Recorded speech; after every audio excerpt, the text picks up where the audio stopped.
Come on, ah ouais, à gauche, à gauche.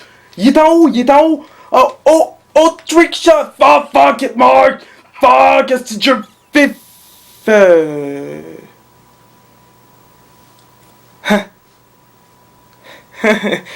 Salut, c'est un freak out, pis ben...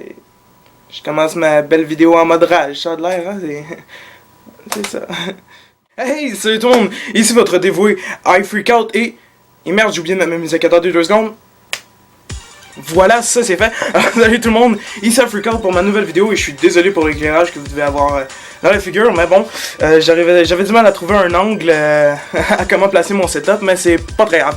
Alors, c'est iFreakout pour ma nouvelle vidéo et aujourd'hui mon sujet va plutôt touche pas mal la population d'aujourd'hui et je veux parler de ce que comporte être un gamer. Alors déjà, avant de commencer la vidéo, j'aimerais informer tous ceux qui pensent que les gamers ressemblent à ça, eh bien je n'ai qu'une seule chose à vous dire, c'est fuck you. Non, un peu plus de sérieux, je tiens à vous dire qu'il y a déjà autant des avantages que des désavantages que ça comporte être un gamer. Ben, c'est comme dans tout, hein, dans la vie en fait. Alors pour commencer ces jolies explications, on va commencer par les avantages. Numéro 1. Déjà faut savoir que les jeux vidéo vous aident beaucoup à améliorer votre anglais. Bon c'est sûr, pour ceux qui se rappellent, dans le temps étant plus jeune, le 3/4 des jeux vidéo étaient uniquement en anglais.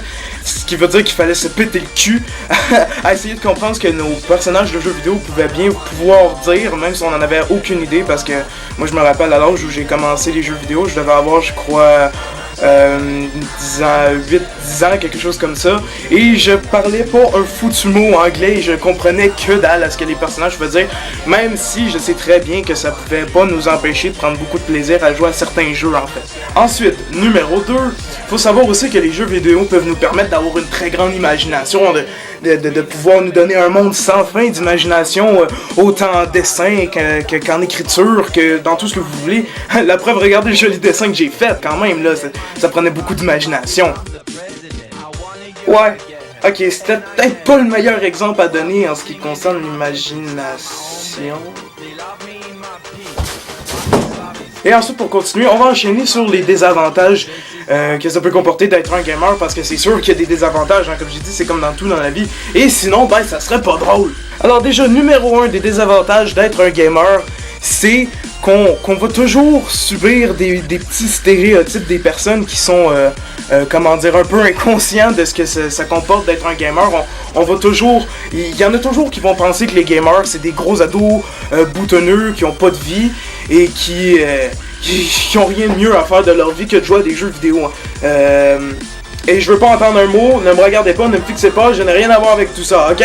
Et numéro 2, et finalement aussi, c'est le plus grand stéréotype d'un côté des gamers dans les désavantages, c'est le fait que c'est pas toutes les filles qui sont en accord avec le côté gamer d'un gars, et croyez-moi, je sais de quoi je parle, j'ai déjà donné beaucoup en ce qui concerne le mix d'être un gamer et d'avoir une copine qui déteste ça. Mais bien entendu, je rectifie le tir moyennement, pour pas